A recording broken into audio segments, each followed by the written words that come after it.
Olá, amigos do Missão Educar. Sejam bem-vindos. Estamos mais uma vez aqui na UP TV, no nosso programa onde a educação é a estrela principal. E você é o nosso convidado principal. Participe aí pelo portal da UP TV. Mande a sua mensagem, a sua pergunta, a sua sugestão e a sua experiência educacional. Como professor, como coordenador, como fazendo parte da equipe pedagógica, como pai, como aluno, enfim. Todos nós temos algum envolvimento com a educação. Mande para nós a sua experiência. E não se esqueça que nós temos o nosso grupo no Facebook, Missão Educar. Entre lá, participe, opine, mande também as suas sugestões. E nós hoje temos um tema sensacional no Missão Educar, que é psicopedagogia. O que será psicopedagogia? Para que serve? Onde ela é utilizada? Qual é a razão dela na educação?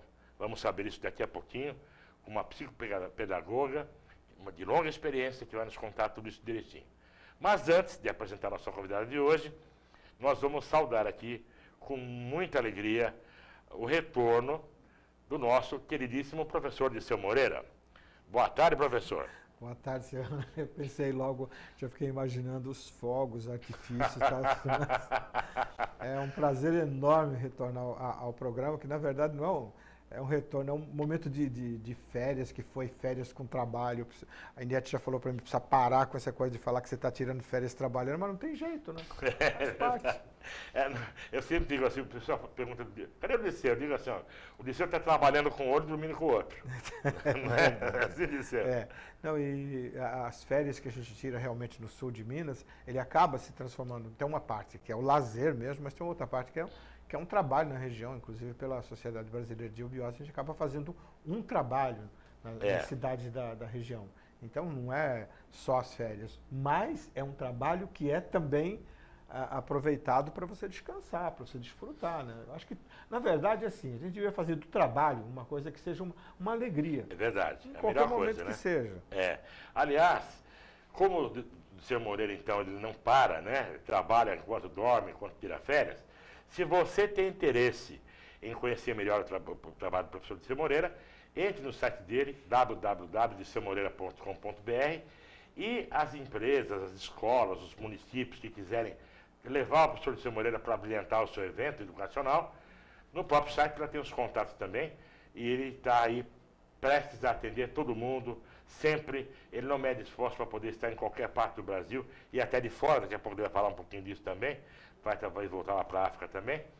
Então, é só você entrar no site dele, www.dirceumoreira.com.br. E sem mais delongas, vamos apresentar para vocês agora a nossa convidada, que é a psicopedagoga Marilene Rossetti. Só que antes eu vou dizer para vocês o que é a psicopedagogia, que é o campo do saber que une a psicologia e a educação, a pedagogia. Influenciada também pela psicanálise, pela semiótica, pela neuropsicologia e medicina, entre outras várias áreas. Então, vamos agora cumprimentar a nossa convidada e ela vai nos explicar, juntamente com o professor Dirceu Moreira, exatamente para que serve, qual a grande utilidade dessa ferramenta fantástica. Boa tarde, professora. Boa tarde, é um prazer estar aqui com vocês. E no que eu puder ajudar ou tirar algumas dúvidas, dar algumas informações, estarei à disposição. Temos todas, viu, professora? Muitas. Queremos saber tudo, né, professora? Temos muitas dúvidas também, né? Começaria, professora, perguntando para você uma coisa assim. Como é que você vê hoje? Na verdade, nós juntamos aí duas coisas, né? Pedagogia e psicologia. A tentativa foi de fazer o melhor nesse sentido.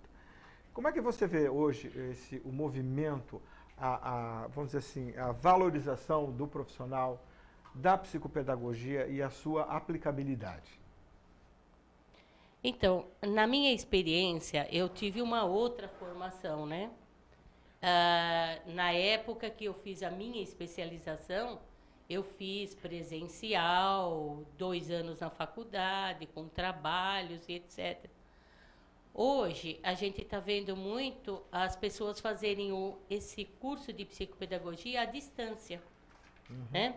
Todos têm seu valor, mas eu acredito assim que para você hoje atuar como uma psicopedagoga, um psicopedagogo, precisa de um leque de experiência, né? Que não é só fazer um curso de 2 anos, 3 anos, né? O que nós estávamos conversando anteriormente, né? Você precisa conhecer todos os métodos para adequar a uma determinada criança. Né? Por que ela não está aprendendo? O que é que está acontecendo? Essa criança tem algum problema? Essa criança, quando ele falou assim, também informação médica, né? Então, a gente precisa saber dessa criança, ou até, às vezes, orientar o médico, o neurologista, com uma medicação. Porque, às vezes, a criança precisa dessa medicação, né? E ela não para, ela não tem atenção, ela não tem concentração. Então, você também precisa ter esse conhecimento, além do pedagógico, né? Além do psicológico, entender o problema da criança. Professor, e nesse caso, nós estávamos conversando, quem é que dá essa base, esse suporte do conhecimento dos métodos? É a pedagogia ou a psicopedagogia, ou nenhuma das duas está dando não apenas um método, mas como você estava falando, o método fônico, o método global, os diversos métodos. Quem é que dá essa base? Olha, nenhum curso de pedagogia trabalha metodologia. Nenhum? Não. Curso de pedagogia não trabalha. E onde vocês vão buscar esses recursos? E o curso de psicologia também não dá metodologia de ensino. Eu tenho uma experiência de 25 anos que eu lecionei no curso magistério, depois se transformou em curso normal, né? Então, essa base de ensino que eu tive, isso me ajudou muito no meu trabalho clínico. Trabalho lecionando há 28 anos, né? E trabalho nesse trabalho clínico também, na mesma faixa, há 28 anos. Quer dizer que vai ser a sala de aula que vai dar essa experiência? Não. Ou então esse professor pode buscar o estudo desses métodos individuais, então? A gente vai atrás. Vai estudar, então, vai cada estudar um deles. todos esses métodos, toda essa formação. Então, o professor, um psicopedagogo, um professor na sala de aula, ele não pode trabalhar só com um método. De jeito nenhum.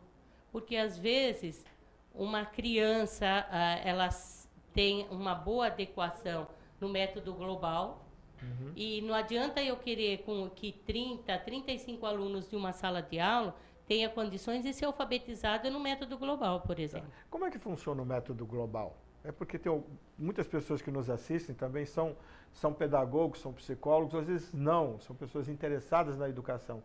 Então, o método global, ele parte, como o que está aí em moda, em voga, o construtivismo, né? Sim. Ele parte do método global, que é a partir de frases, de texto. Então, alfabetiza a criança a partir de texto. Agora, você me diz, uma criança que tem um processamento auditivo alterado, como ela não pega o som correto da palavra. Ela fala, às vezes fala bem, e só que ao processar esse som, ela não escuta direito. Né? Okay. E essa criança com processamento auditivo alterado, jamais ela consegue. Ela tem uma dificuldade imensa. Então, o que acontece? Às vezes a criança tem problema de comportamento na sala de aula, e você pode ver que a criança que tem problema de comportamento, ela não está aprendendo. E você tem que ver, ela não está aprendendo por quê? Tem um motivo. Normalmente é o método? Normalmente é o método. Professora, não, eu não posso dizer que uma criança com processamento auditivo é o método. Ela teria que ter um trabalho individualizado por um outro caminho, entendeu? Para poder... E nas escolas particulares que trabalham com apostilamento. Então, se a criança já não vem desde a educação infantil, nessa escola, com esse processamento apostilado, que ela já tem uma bagagem para ela continuar. Por exemplo, ela fez uma outra escola e entra num método diferente na alfabetização, ela não consegue acompanhar. Ela não acompanha. Professora, existe alguma metodologia, ao menos para diagnóstico? Existe a nossa avaliação. Né? Então, existe aí, digamos, alguns pontos padrão, que são, assim, o princípio bem inicial de um diagnóstico, né? Que aí depois isso pode dar uma aprofundada. O professor, ele tem condições de mandar uma carta de encaminhamento para o médico e o médico orientar a família e pedir ajuda. O professor, nessas questões hoje, dos tanto transtorno que existe, o professor ele tem autonomia. Até que ponto para interferir nessa questão da avaliação, de um diagnóstico de um transtorno? Ele tem alguma autonomia ou normalmente ele vai partir para uma questão de uma equipe multidisciplinar? Ele vai partir para uma equipe multidisciplinar. Mas normalmente ele não tem, às vezes, que dar o primeiro passo? Ele tem que dar o primeiro passo a partir das avaliações que ele dá para a criança. E a partir da resposta que a criança dá, o professor tem condições de orientar os pais de que tem alguma coisa que não está caminhando corretamente. Não está indo adequadamente. Não está indo adequadamente. Aí em cima disso é construído uma certa, vamos dizer assim, uma certa anamnese, é feito uma certa interrogação para depois, porque tem que pisar um pouquinho devagar, né? Porque essa questão, às vezes, como é que vai chegar para o pai para dizer alguma coisa? Então, é complicado, porque muitas vezes o pai vem e ele fala assim, não, meu filho não está aprendendo e ele só precisa da psicopedagogia. E na nossa avaliação, dá para a gente perceber que a criança tem alguma coisa no processamento auditivo. Eu preciso de uma avaliação da fono. É grande esse índice de dificuldade do processamento auditivo? É. Nossa, A gente tem muita criança com dificuldade de processamento auditivo. E aí, nesse caso, se não é feito um diagnóstico, essa criança começa a ter um problema de aprendizagem e que pode-se fazer um diagnóstico até errado, de que, de repente, ela não consegue aprender, quando, então, tem a ver com o método. Com o método. Dificilmente você... é raro os casos que a gente pega, assim, que é o método só, a inadequação. Porque, às vezes, a criança, se ela não sabe ler e ela tem um sistema de apostilamento, como é que ela vai acompanhar? Ela não consegue acompanhar.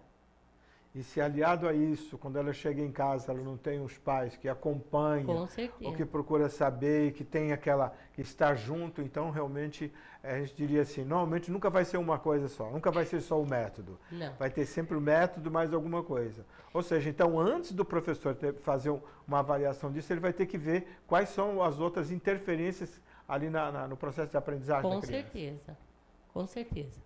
Por isso, nós trabalhamos numa equipe multidisciplinar. Nós temos 2 neurologistas, nós temos muitos fisioterapeutas, nós temos psicólogos, psicopedagogo, fono, terapia ocupacional, nós temos piscina terapêutica, RPG.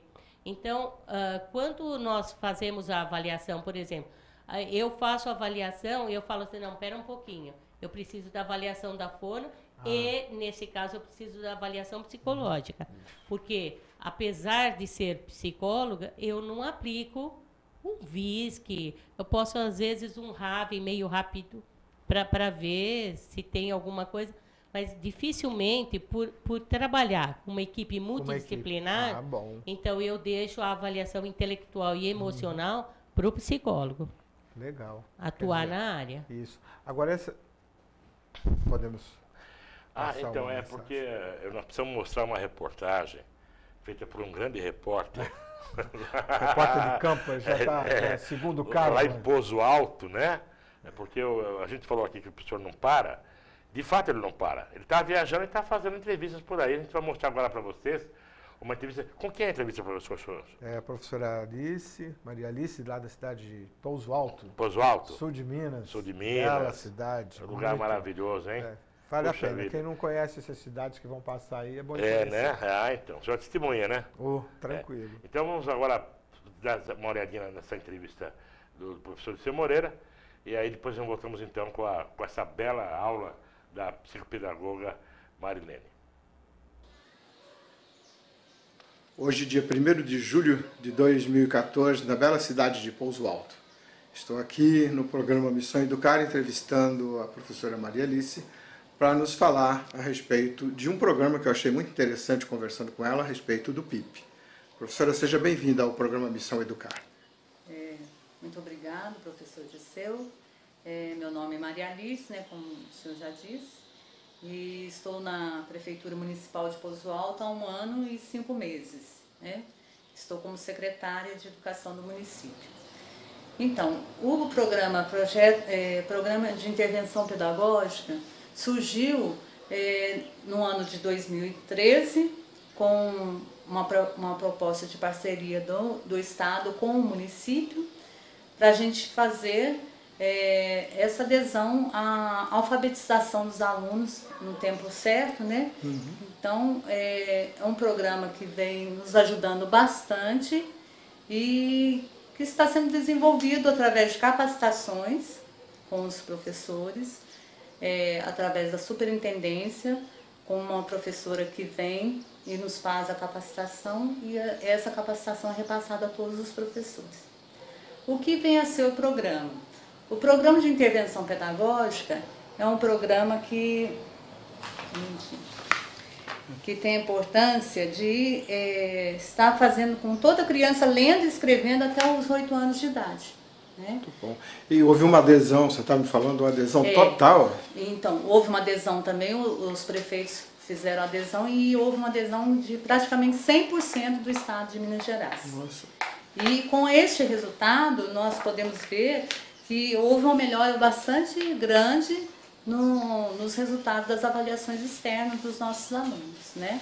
Comparando aos outros anos, houve uma melhora bem grande. Até por não ter nenhum ano o programa, está muito bem avaliado, né? Muito bem avaliado. A gente já teve o resultado do ProAlfa, né? Ainda não tivemos o nosso resultado do IBDEB, mas do ProAlfa a gente pode ver que houve um acréscimo bem grande. Né? O resultado das redes de ensino do município atingiu em 2013 79,5% dos alunos do 3º ano no nível recomendado de leitura. Então a gente pode ver que o programa está dando certo, é uma parceria muito boa que está sendo realizada com o Estado e que a gente está aí. E a educação é isso, para ter qualidade nós precisamos estar juntos, caminhando juntos com todos. Uma parceria. Professora, assim, e os professores? Qual o nível de aceitação, o comprometimento deles, então, os alunos, a família? Nós somos capacitados, nós fomos numa reunião quando foi feita a adesão ao PIP mesmo, em março do ano de 2013, e nós, com essa adesão, a gente chamou os professores. Fizemos uma capacitação com todos os professores do município, não só dos 3º anos, mas de todos os professores do município, e eles tiveram uma aceitação muito boa, né? Porque é uma forma também de eles estarem sendo ajudados para trabalhar com essas crianças dentro de sala de aula. É mais um reforço para eles, né? Poderem estar trabalhando de forma, com essa intervenção pedagógica, que a hora que chegar no 3º ano, no 5º ano, a criança já sabe o que se pretende com ela, né? Então, em termos de leitura, né? De leitura, de trabalho. né? Muito bem, professora Maria Alice. O programa Missão Educar agradece pela sua participação e até uma próxima oportunidade. Quem sabe pessoalmente lá em São Paulo. Quem sabe. Muito obrigada, professor. Obrigado, professor.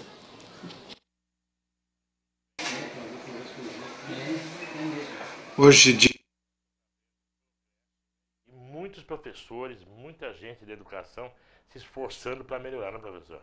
a gente nota assim, uma cidade pequena, mas uma secretária bastante envolvida com a educação e uma cidade desse porte acaba dando grandes exemplos grandes. Eu não sei se fica grande demais, depois perde o controle. Mas a gente estava falando com a professora Marilene, essa questão da experiência lá de Pouso Alto, de melhoria no nível de compreensão da leitura das crianças. Aí nós estávamos falando de método. Tem alguma coisa que influenciou de tal maneira que eles tivessem esse resultado? Então, mas todo método funciona.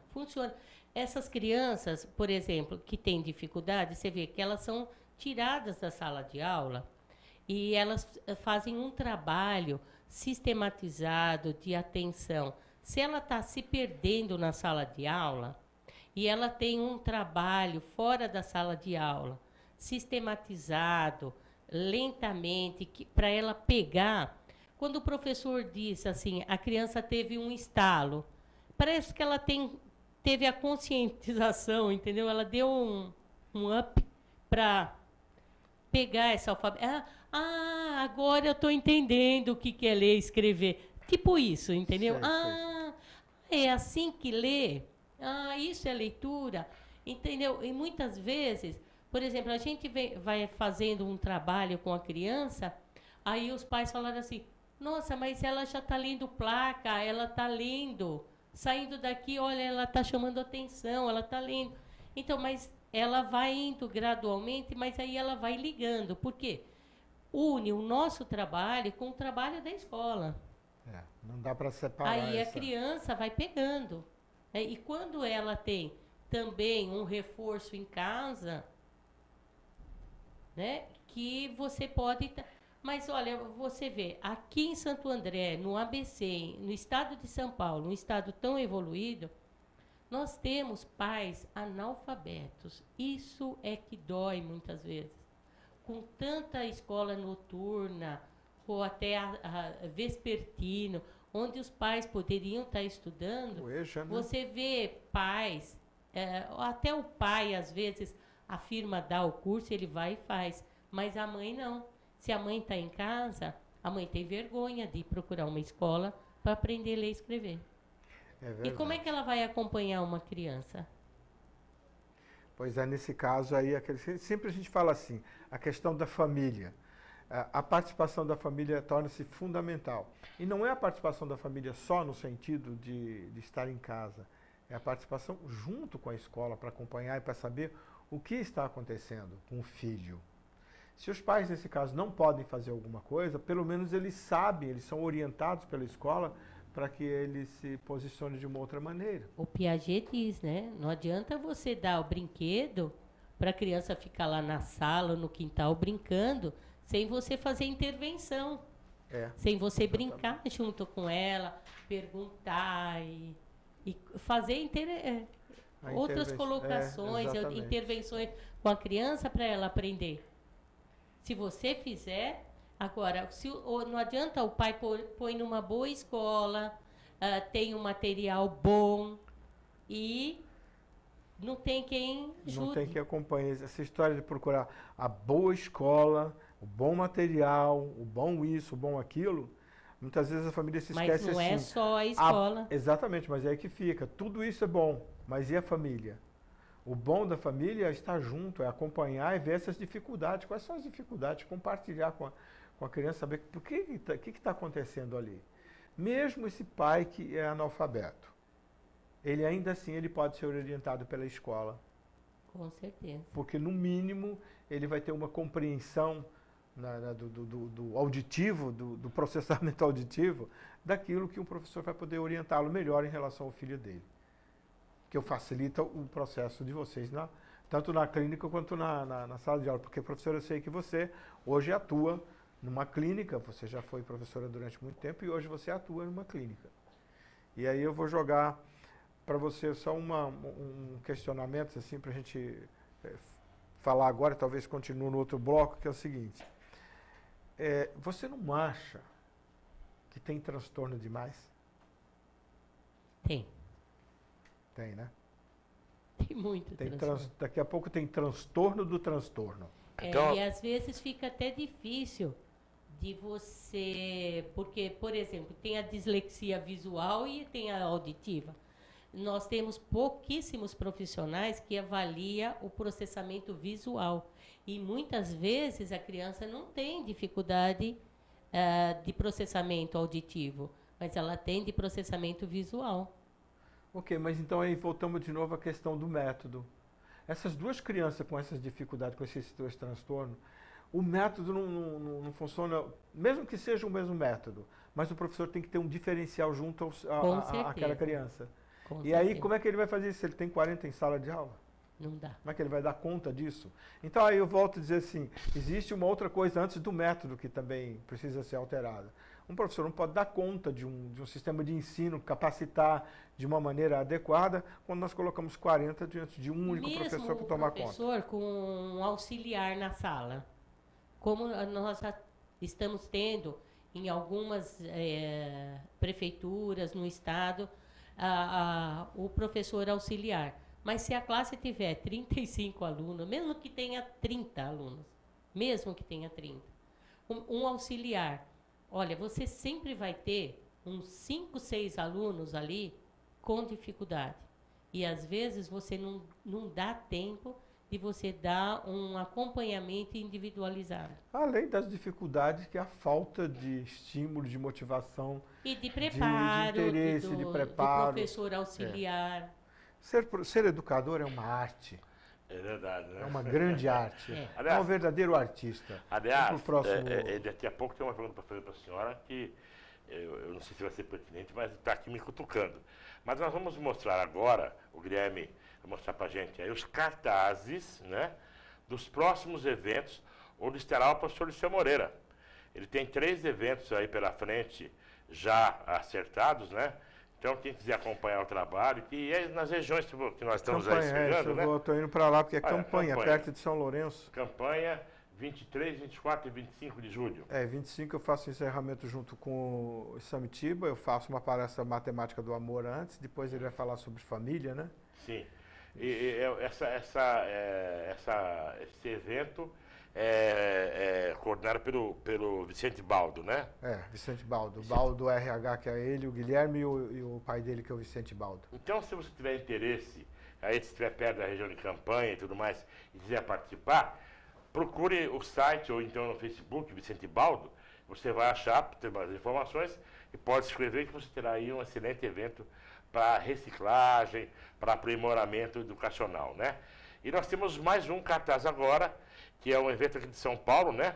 É o School Business, que é um evento lá da Acerplan, que é um evento diferente, né, professor? É de gestão. Esse evento é muito diferenciado, porque aí vai se tratar de uma questão básica, hoje que é a questão da gestão escolar, né? Passou-se aquela fase que a escola era simplesmente uma escola, mas entender que as pessoas são gestores. Eu costumo dizer, mesmo o professor na sala de aula é um gestor, gestor de pessoas. Quem são as pessoas? Seus alunos. E a Serplan, ela tem feito esse trabalho fantástico aí no Brasil, de ponta a ponta, todos os estados, levando essa questão da gestão financeira, gestão administrativa, gestão de marketing e gestão de pessoas. Isso estará em que dia? Dia 14 aqui em São Paulo e dia 3 de setembro no Rio e depois em outubro Salvador. Ah, perfeito. Então, e o senhor tem mais um evento agora para o Nordeste também? Tem para Petrolina e Juazeiro. Eu estou só aguardando a confirmação e de uma outra cidade na Bahia também. É para agosto?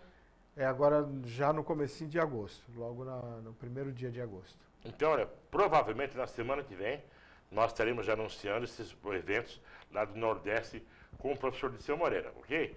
Então, agora, voltando a falar com a professora Marilene, veio uma pergunta de leigo para a senhora. Algum desses transtornos, não estou falando do visual especificamente, nem do auditivo, pode haver outros transtornos. Algum de quaisquer transtornos pode ser adquirido? Pode. Ele pode ser adquirido. Então, ele pode não ser detectado no início, mas de repente acontece de ele ser adquirido. Depende, porque o neurológico depende. Às vezes a criança pode ter um acidente. Que eu já avisei ela. que Alguma coisa a ver com dificulta. crescimento? Com crescimento, pode ser. Porque nós temos adolescentes, por exemplo, que aparecem convulsões, né? E pode, dependendo do caso, às vezes não dá em nada. E pode ser que a criança tenha outros comprometimentos. Eu perguntei isso porque, pelo que eu estou entendendo da conversa dos senhores dois aí, nós estamos falando de crianças no início da escola, né? Que você começa a perceber certas coisas, da alfabetização, né? Mas E aí porque uma má formação neurológica normalmente é detectada no período de alfabetização. Sim, então, se a criança tem algum problema, isso é superficial, né? Sim, sim. Então, não dá para ver. Mas aí, o que acontece? Quando, mas fez uma educação infantil tão bem, né? E não teve problema. Mas na hora de se alfabetizar... Então, a minha pergunta é justamente essa. Quer dizer, quando um pai ou uma mãe percebe que seu filho, de repente, mudou a curva escolar, né? É o momento para estar junto e ir para a escola. É por isso que não dá para ficar uma família, o filho sem acompanhamento da família. Não dá, é impossível querer fazer isso. É jogar toda uma responsabilidade para a escola. Que é o que está acontecendo ultimamente, né? É o mínimo que um pai ou uma mãe pode fazer é acompanhar e saber o que está acontecendo. Porque se não é corrigido isso nesse momento, e observado lá nesse momento da fase de aprendizagem, isso vai passar a ter uma preocupação um pouco mais para frente. Ele vai aparecer de novo. Não ficava resolvido. E ali pode resolver através do método, da aprendizagem. Verdade. Então, e aí vamos viajar de novo, só que vamos agora para Itaiandu. Não, acho que nós vamos para São Lourenço. É São Lourenço agora? Nós vamos dar uma chegadinha em São Lourenço. Então é um evento... Eu vou para lá mesmo. Então... tá. Então, nesse caso, não é Itaiandu, não sei se a nossa técnica está. Tá com então, é a Priscila, a professora Priscila. Isso. Que, aliás, faz parte do nosso grupo do Facebook. Um abraço para a senhora. Vamos ver sua entrevista com o professor Disseu Moreira, então. O programa Missão Educar entrevista agora a professora Priscila de Castro, que vamos pedir para ela que fale para a gente de um projeto que eu achei muito interessante, que é da pedagogia prisional. Professora Priscila.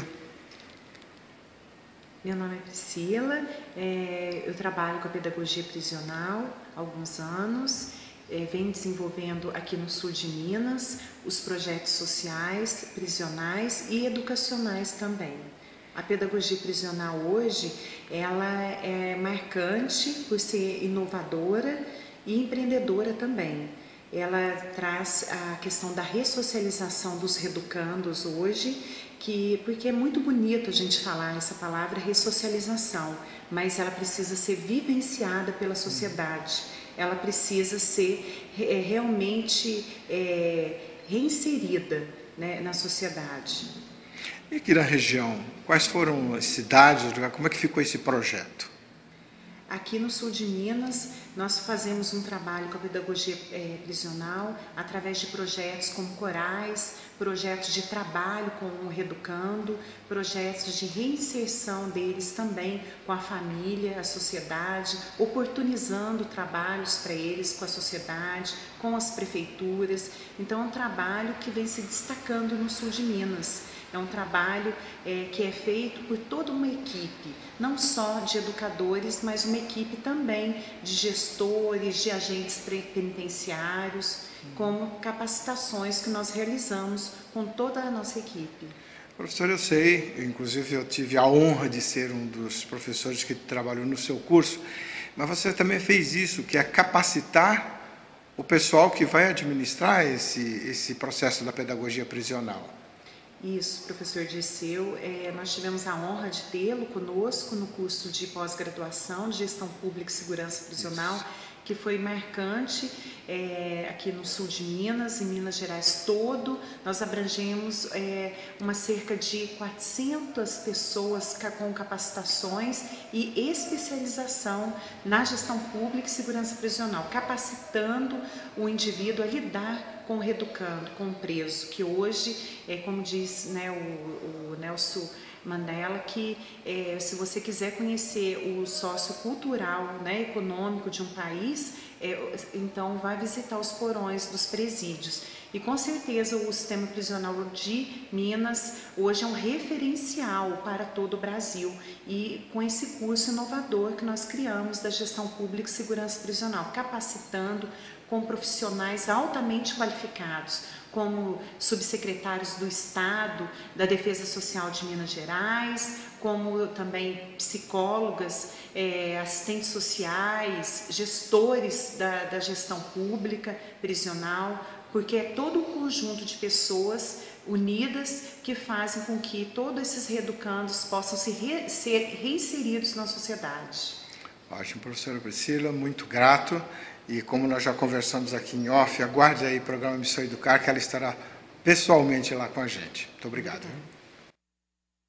Olha, que bela entrevista, professor. Parabéns, hein? E vamos trazer, eu já falei para ela, no próximo, já em agosto, ver se a gente traz a Priscila, ela vir pessoalmente aqui para trabalhar melhor essa questão da prisional. Ali você está falando, na verdade fala pedagogia prisional, né, professora, mas no certo mesmo a gente chama de andragogia, né?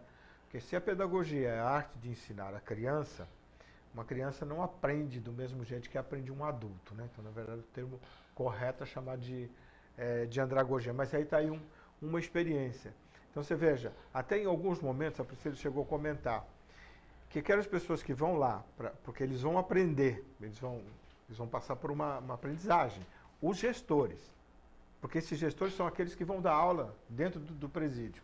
E lá aparece essa questão que você está falando aí do método. Lá aparece essa questão que, se não foi resolvida lá em tenra infância, de diagnosticar qual é a dificuldade que a criança teve ali, ela aparece. Como parece para o adulto hoje. Com certeza. E muitas vezes o adulto que não foi alfabetizado e trilhou um outro caminho, ele trilhou por quê? Porque ele não foi recebido na escola, ele não foi aceito, ele não foi entendido, né? Então, fica muito difícil. E eu não conheço os outros estados, apesar de ir muito para Minas, estive lá 10 dias em Minas, corri todas as cidades que o professor Dirceu correu. Então, mas, por exemplo, eu conheço o estado de São Paulo. Então, dependendo do governo, se introduz um método. Aí, no meio do caminho, se desiste do método. Governo, muda o governo, para o método, como se não tivesse continuidade. E aí o professor está trabalhando com determinado material, por exemplo, a Pouso Alto, que está com o método alfa. O Estado de São Paulo já trabalhou com esse método alfa. Esse material para ajudar também na alfabetização. Então, todo o método alfabetiza. Agora, você precisa entender, só que tem crianças que não se adequam àquele material. Ou seja, você vai ter que ser bem polivalente ali, bem holístico, no sentido de perceber o momento dessa criança. Eu também concordo com você com isso. E outra coisa, professor, está na hora da educação ter autonomia. Autonomia significa mais ou menos assim, o método está funcionando, estamos tendo resultados com isso, não mexe.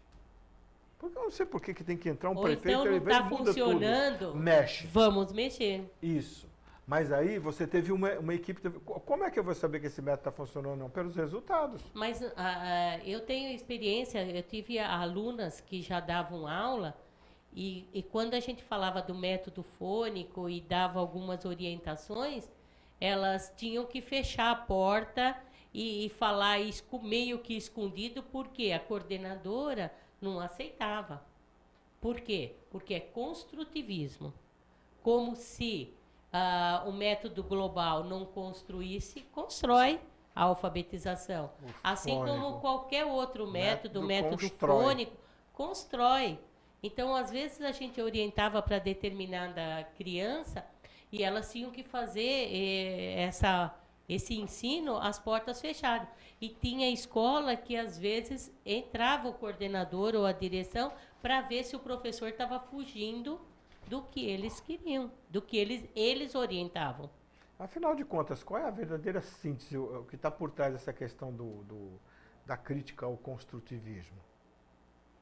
Como eu não conheço os métodos, eu estou perguntando para você porque eu sempre ouço, pessoal, há uma certa vertente que é contra o método construtivista.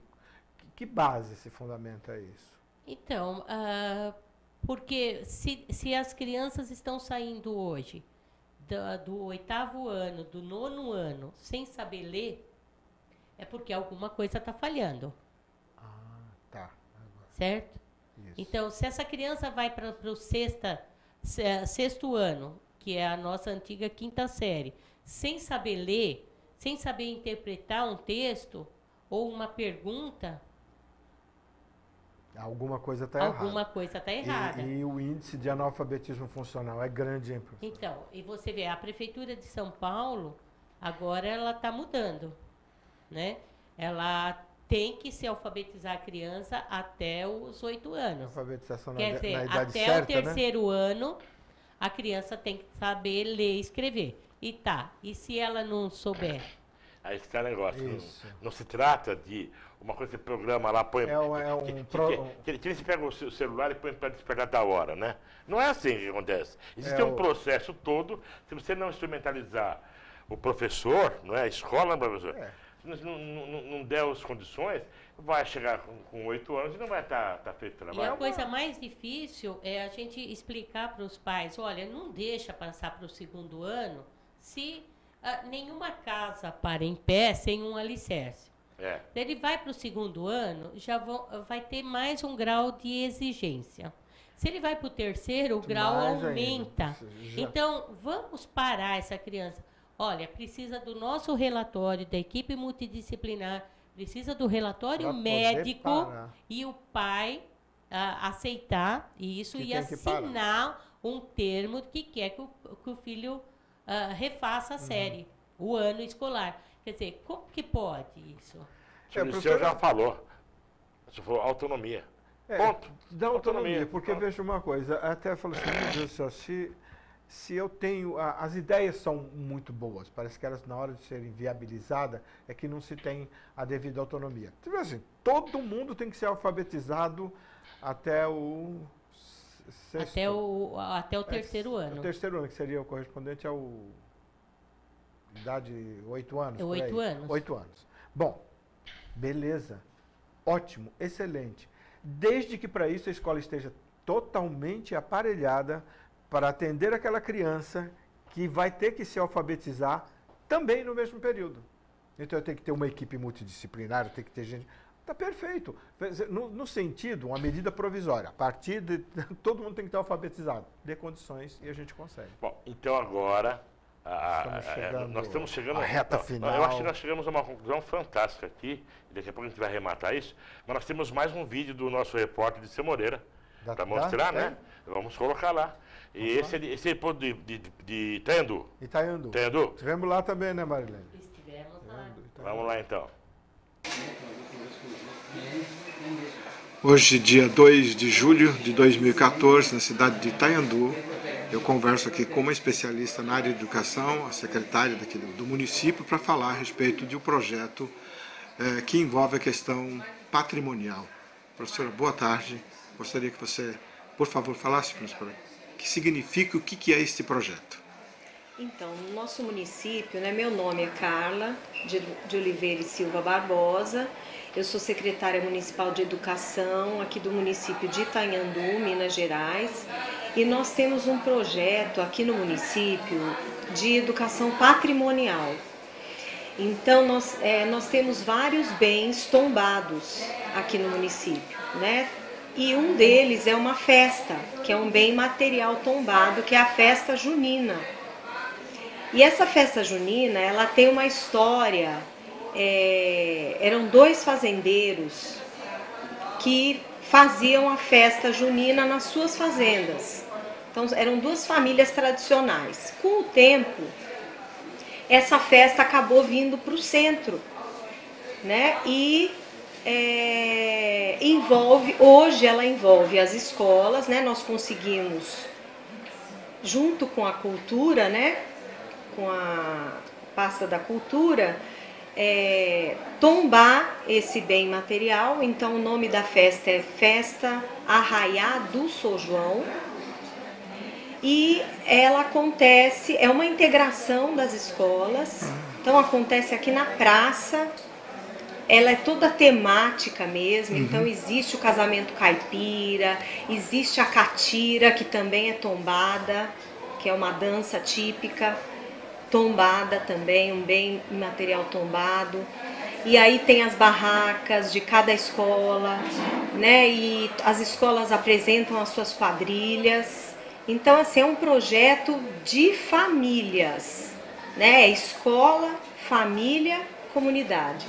Então, tem pessoas de todas as faixas etárias, de todas as classes sociais. E, assim, é uma cultura da região que vai passando mesmo de geração para geração. Então, assim, aquilo está se perpetuando no nosso município. E eu fico muito contente porque os meus filhos, porque eu sou de São Paulo, né, e vim para cá, meus pais que são daqui, e eu os trouxe pequenos para cá e eles puderam, assim, participar de tudo isso, né, e fazer parte dessa história tão linda do município. Então, assim, é uma festa assim que nos deixa orgulhosos, né? E eu, como secretária da Educação, eu fico assim muito feliz de fazer parte de tudo isso. Professora, é interessante o que você está falando, porque isso é inclusão. Inclusão da família, da escola, da sociedade. Olha só que interessante. Meus parabéns, hein? Olha, eu fico até emocionada ao falar dessa festa, porque assim, o que chama as pessoas para a festa, vem pessoas de muitos outros estados. Nossa.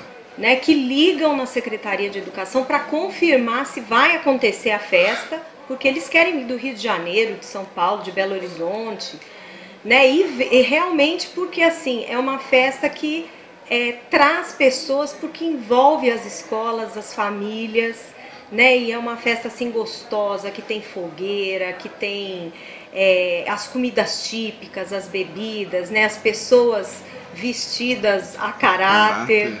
Né? Nós temos até um personagem que, assim, ele acabou surgindo, que é o Espantalho, que ele passeia pela festa inteira, tirando foto com as pessoas. Então, assim, é muito interessante. Uma festa que foi, assim, tá passando de geração para geração e se modificando um pouquinho também, né? Poxa vida. Meus parabéns, e o programa Missão Educar agradece, já deixando o convite aqui registrado no ar, hein? Para que você vá a São Paulo no programa para falar de toda essa experiência e dos projetos juntamente com a área da cultura e do turismo. Ah, muito obrigada. Com certeza nós vamos sim. Obrigado, professora. Olha só que experiência fantástica, hein? Isso é para muitas cidades, muitos estados, educação patrimonial.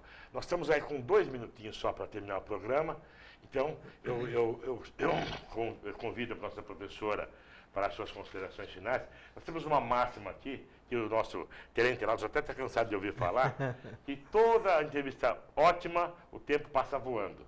Mas nós teremos oportunidade, se a senhora puder, de voltar aqui no nosso programa para continuarmos essa conversa maravilhosa. Então, só peço à senhora as suas considerações finais por hoje, mas não finais, porque não, haverá outro programa, né? E o professor de Samuel também vai dar as forças para a gente poder fechar bem esse programa. Eu agradeço o convite, né, de trazer um pouquinho da minha experiência para vocês, né, o que eu puder ajudar, estarei à disposição. E quem quiser procurar a senhora para alguma consulta, bater um papo, só ter um contato, um e-mail? Tenho. Eu trabalho em Santo André, na Clínica Cine, na 11 de junho, 305, centro de Santo André. O telefone de lá é 4990-1255.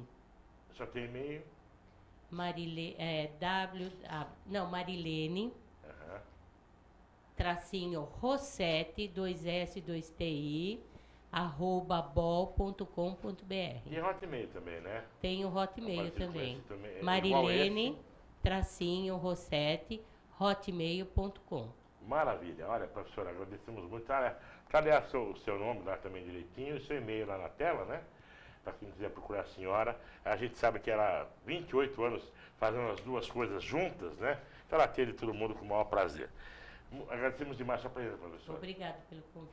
Professor Liceu Moreira, então o senhor vai voltar agora ao trabalho longe daqui, não é?